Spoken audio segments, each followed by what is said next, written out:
बिस्मिल्लाहिर्रहमानिर्रहीम। आज मैं बना रहा हूँ मज़ेदार ऑरेंज जैम। आजकल बहुत ही मीठे और मज़ेदार ऑरेंज का सीज़न है, लेकिन दोस्तों जब आप घर पे ऑरेंज जैम बनाते हैं तो आपका जैम कड़वा बनता है।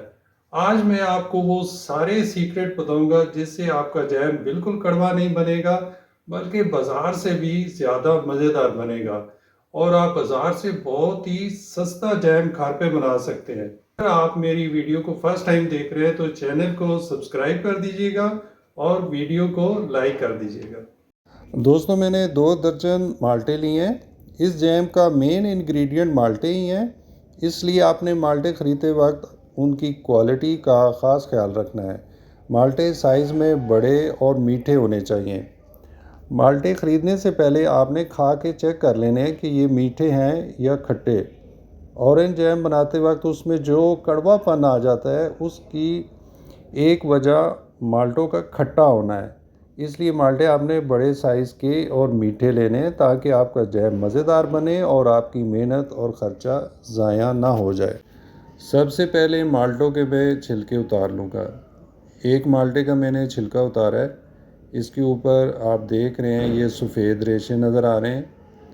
घर पे जब आप जैम बनाते हैं तो उसके कड़वा बनने की सबसे बड़ी जो वजह होती है वो ये सफ़ेद रेशे होते हैं।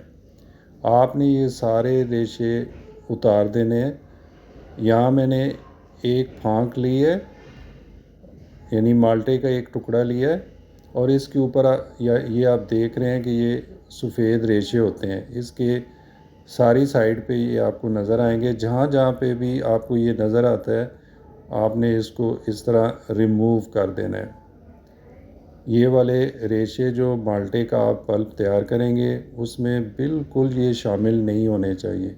अब यहाँ एक साफ़ सीज़र आपने लेनी है और इस फांक का जो बीज वाली साइड का हिस्सा है उसके ऊपर ये जो हिस्सा है इसको भी आपने सीज़र की मदद से रिमूव कर देना है। अब आप जो माल्टे के अंदर बीज होते हैं वो आसानी से आप उनको निकाल सकते हैं और एक जो फांक होती है उसमें 2 से 3 अदद बीज होते हैं। ये सारे बीज आपने बड़ी एहतियात से निकाल देने। कोई बीज भी आपके जो पल्प है उसके अंदर नहीं जाना चाहिए। अब ये पल्प हमें चाहिए।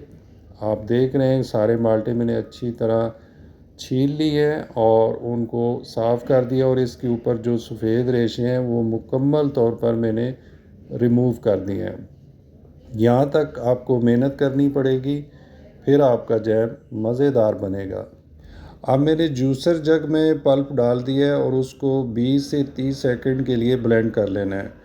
ब्लेंड करने के बाद एक देचकी चूल्हे पे चढ़ा दी है। देचकी आपने मोटे पैंदे की लेनी है ताकि जैम आपका जल ना जाए। अब सारा जूस जो है वो देचकी में डाल देना है और फ्लेम ऑन कर देना है। फ्लेम आपने हाई रखना है और चम्मच बराबर हिलाते रहना है। और अब जो है यहाँ पे शुगर में डालूँगा। जैम में शुगर की जो रेशो होती है वो 1:1 की होती है, यानी अगर 1 केजी पल्प है तो 1 केजी आपने चीनी डालनी है। चीनी डालने के बाद आपने चम्मच बराबर हिलाते रहना है ताकि चीनी जो है वो जूस में अच्छी तरह जो है वो डिज़ोल्व हो जाए। जैम को पकते हुए तकरीबन 15 मिनट हो चुके हैं। चीनी अच्छी तरह हल हो गई है और अब आप देख रहे हैं इसके ऊपर ये झाग बनना शुरू हो गई है। जब चीनी मेल्ट होती है तो उसके बाद ये झाग बनना शुरू हो जाती है।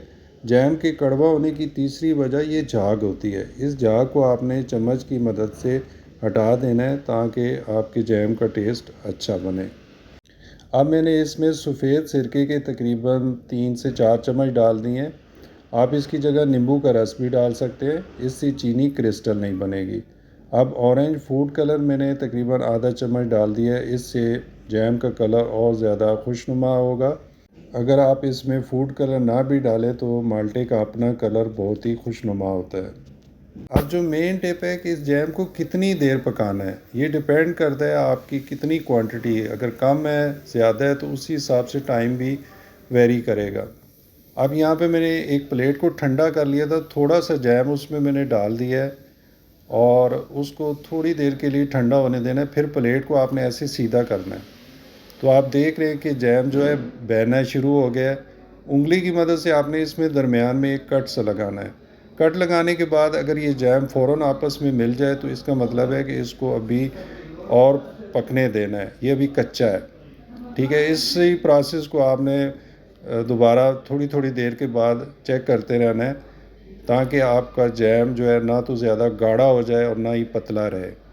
ठीक है, इसको तकरीबन मैंने 45 मिनट हो गए पकाते हुए, और ये डिपेंड करता है कि आप कितनी क्वांटिटी बना रहे हैं। अगर आपकी जैम कम बना रहे हैं तो वो जल्दी बन जाएगा, अगर ज़्यादा है तो वो थोड़ा टाइम ज़्यादा लेगा। लेकिन इसके चेक करने का यही तरीका है कि ये जैम अब पक गया या नहीं है। वरना अगर आप इस प्रोसेस को फॉलो नहीं करेंगे तो आपका जैम या तो पतला रह जाएगा या बहुत ज़्यादा गाढ़ा हो जाएगा। तो ये तरीका है कि जैम को कितनी देर पकाना है। अब आप देख रहे हैं कि जैम का कितना प्यारा कलर आ गया और ये अब पक चुका है। इसके बाद जैम को ठंडा करने के बाद आपने इसको जो शीशे की बोतल है उसको अच्छी तरह खुश्क कर लेना है। उसमें पानी वगैरह नहीं होना चाहिए, वरना आपका जैम ख़राब हो जाएगा। अब ये जैम मैंने 3 बोतल में डाल दिया, मेरे पास जो भी बोतल थी।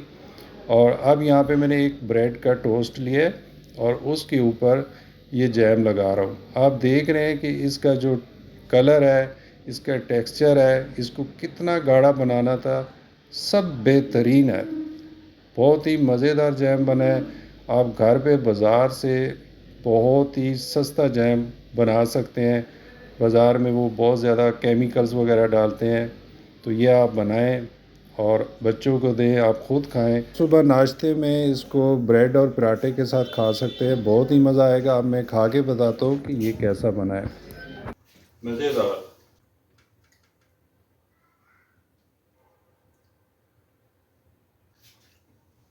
बहुत ही मज़ेदार जैम बना है, तो आप भी ज़रूर ट्राई कीजिएगा।